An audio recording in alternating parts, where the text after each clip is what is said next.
Nos termos do artigo 1784 do Código Civil, aberta a sucessão, a herança transmite-se desde logo aos herdeiros legítimos e testamentários. No âmbito da vocação hereditária, precisamos entender, em um primeiro momento, o conceito de legitimidade para suceder. A legitimidade para suceder não pode ser confundida com o conceito de capacidade. A gente já tem um vídeo no canal sobre o tema capacidade. A gente recomenda que você dê uma olhada. Pode-se compreender a legitimidade para suceder como sendo uma capacidade para um determinado ato jurídico. Que ato jurídico? A sucessão. Então, é uma capacidade específica para a sucessão. Segundo o artigo 1798 do Código Civil, legitimam-se a suceder as pessoas nascidas ou já concebidas no momento da abertura da sucessão. Note que o dispositivo faz referência não só à pessoa nascida com vida, como também ao nascituro. Aqui é muito importante lembrar tudo aquilo que a gente já explicou em outro vídeo sobre o início da personalidade jurídica. Os herdeiros legítimos, eles são definidos em lei. De forma direta e didática, a gente pode compreender como herdeiro legítimo aqueles que acompanham a vocação hereditária, a ordem da vocação hereditária. Essa vocação hereditária está lá no artigo 1829 do Código Civil. Então, a sucessão legítima, ela nasce da lei. São herdeiros legítimos os descendentes, os ascendentes, o cônjuge ou companheiro e o colateral até o quarto grau. A sucessão legítima ocorre, então, diante de uma ausência de testamento, ou se houver um testamento parcial, um testamento que versa apenas sobre questões pessoais e não patrimoniais, por exemplo, um testamento que só fala sobre reconhecimento do filho por testamento, um testamento que é nulo ou anulável, nos termos do artigo 1788, um testamento que caducou, também nos termos do artigo 1788, ou quando ocorre a ruptura do testamento por transcender a legítima. Ou seja, quando o testamento atinge a parte indisponível da herança, que não poderia mexer. O que é essa legítima? Entende-se por parte legítima a parte indisponível da herança, caso exista herdeiros necessários. Trata-se do importe de 50% do patrimônio garantido em prol dos herdeiros necessários. Está lá no artigo 1846 do Código Civil. Observe que o testamento ele é um negócio jurídico unilateral e, portanto, pautado na autonomia da vontade.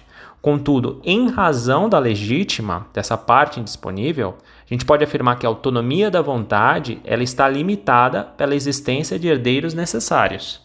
Conforme o artigo 1845 do Código Civil, são herdeiros necessários o ascendente, o descendente, o cônjuge ou companheiro. Calcula-se a legítima sobre o valor dos bens existentes na abertura da sucessão. Então, a gente vai contar a partir da data da abertura da sucessão. E como que vai ser feito esse cálculo? Então, a gente calcula a legítima sobre o valor dos bens na abertura da sucessão, abatidas as dívidas e despesas do funeral e adicionando em seguida o valor dos bens sujeitos à colação. E o que é bem sujeito à colação? O bem sujeito à colação é aquele que foi objeto de doação feita em vida ao descendente. O artigo 2002 ele fala que os descendentes que concorrerem à sucessão do ascendente comum são obrigados, para igualar as legítimas, a conferir o valor das doações que dele em vida receberam, sob pena de sonegação. Então, recebeu doação em vida de ascendente comum e esse ascendente veio a falecer, ele tem que colacionar esse bem. É importante observar que o herdeiro necessário a quem o testador deixar a parte disponível ou algum legado não perderá o direito à legítima. Está lá no artigo 1849. E ainda em relação à sucessão legítima, a gente precisa esclarecer como funciona a concorrência sucessória com o cônjuge ou o companheiro. Tem uma série de observações aqui. Nos termos do artigo 1829 do Código Civil, a sucessão legítima ela ocorre na seguinte ordem. primeiro lugar, aos descendentes, em concorrência com o cônjuge, aqui entra também companheiro, salvo se casado este com o falecido no regime da comunhão universal ou da separação obrigatória de bens, ou se, no regime da comunhão parcial, o autor da herança não houver deixado os bens particulares. Em segundo lugar, vem os ascendentes, em concorrência com o cônjuge, aqui também entra companheiro. Em terceiro lugar, ao cônjuge sobrevivente, ou companheiro também, segundo posição do STF. E finalmente, em quarto lugar, a sucessão na ausência dos demais ocorre em frente aos colaterais. Observa aqui que se não houver descendentes e não houver ascendente, o cônjuge sobrevivente ele herda sozinho a herança. E aqui nesse ponto a gente precisa entender que o STF declarou a inconstitucionalidade do artigo 1790 e incluiu aqui no inciso 3 o companheiro. Por quê?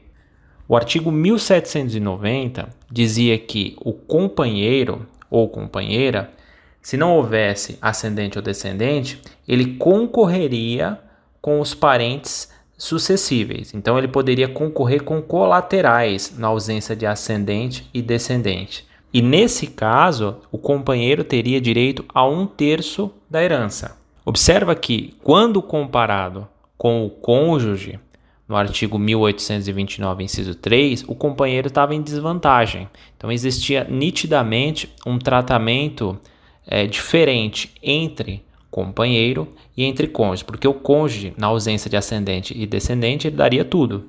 E o companheiro, na ausência de ascendente e descendente, concorreria com os colaterais e herdaria 1/3 da parte nos termos do artigo 1790. A norma, então, ela trata com distinção casamento e união estável, em contraposição ao que faz a Constituição Federal. Dessa forma, foi declarada inconstitucional. Ainda como fundamento dessa inconstitucionalidade, o STF disse que o artigo 1790 viola o princípio da igualdade, a dignidade da pessoa humana, o princípio da proporcionalidade e vedação ao retrocesso. Para entender ainda o artigo 1829, a gente precisa lembrar que a morte, além de transmitir a herança, implica em dissolução da sociedade conjugal. Tem vídeo aqui no canal sobre os efeitos da morte, tá? Explicando tudo sobre a morte e os efeitos civis da morte. Nesse contexto, a gente precisa lembrar tudo o que foi falado em relação ao regime de bens. Para fins didáticos, de forma bastante resumida, a gente tem o seguinte: a gente tem o regime da comunhão parcial com bens particulares e o regime da comunhão parcial sem bens particulares. Bens particulares aqui são bens que pertencem exclusivamente a cada um dos cônjuges. Em paralelo, a gente tem o regime da comunhão parcial sem bens particulares, ou seja, que não tem bem que pertence exclusivamente a um dos cônjuges. Nessa hipótese, tudo que foi adquirido posterior ao casamento pertence ao casal. Além disso, a gente tem o regime da comunhão universal, em que tudo que se tinha antes e depois pertence aos dois, com exceção daqueles bens que não se comunicam. A gente tem ainda o regime da separação de bens, onde não há patrimônio comum, mas apenas bens particulares de cada um. E por fim, a gente tem o regime da participação final nos aquestos, onde partilha-se apenas aquilo que a parte participou, como o próprio nome diz. Nesse regime da participação final dos aquestos, ao final, deve ser contabilizado os bens do casal e dividido. Tá? Aqui eu fiz só um resumo sobre o regime de bens, porque a gente vai ter vídeo específico no canal para explicar regime de bens, tá bom? O artigo 1830 do Código Civil defere a sucessão ao cônjuge apenas se ele não tiver separado judicialmente ou de fato há mais de 2 anos. E eu lembro por oportuno que separação de fato não impede a união estável, tá bom? Em paralelo, seguindo com a explicação, o artigo 1831 trata do direito real de habitação em prol do cônjuge.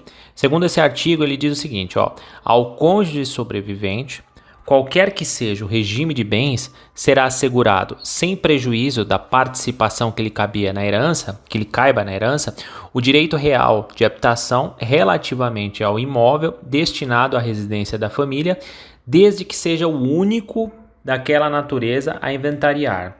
Então, se for o único imóvel, o cônjuge sobrevivente tem direito real de habitação. E aqui a gente tem que fazer a leitura em paralelo com o enunciado 117 da primeira jornada de direito civil, que esclarece que o direito real de habitação aplica-se também ao companheiro, principalmente em razão do artigo 7º, parágrafo único, da Lei 9.278 de 96.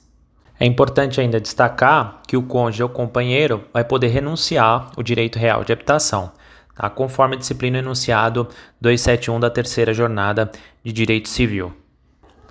A lei ela considera herdeiro legítimo aquele que já estiver vivo ou já concebido no momento da abertura da sucessão.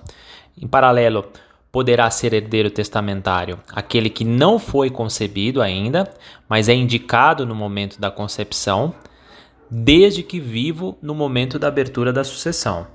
Também pode ser herdeiro testamentário a pessoa jurídica ou ainda a pessoa jurídica constituída por meio do testamento, por exemplo, a fundação.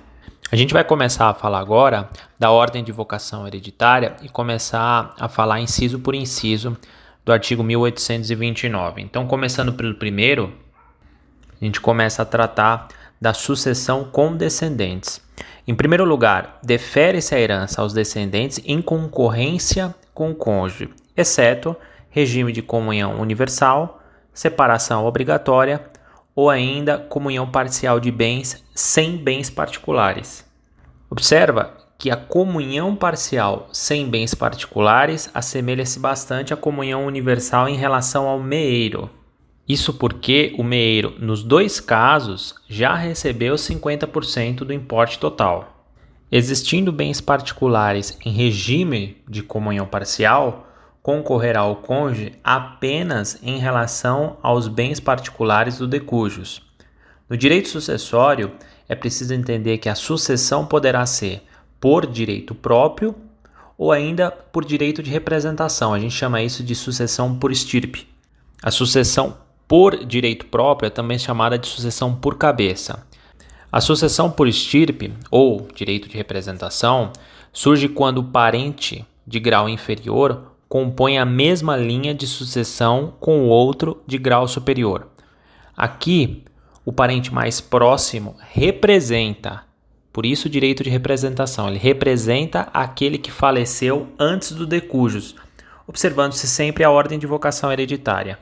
Para facilitar o entendimento, a partir de agora eu vou mostrar alguns exemplos.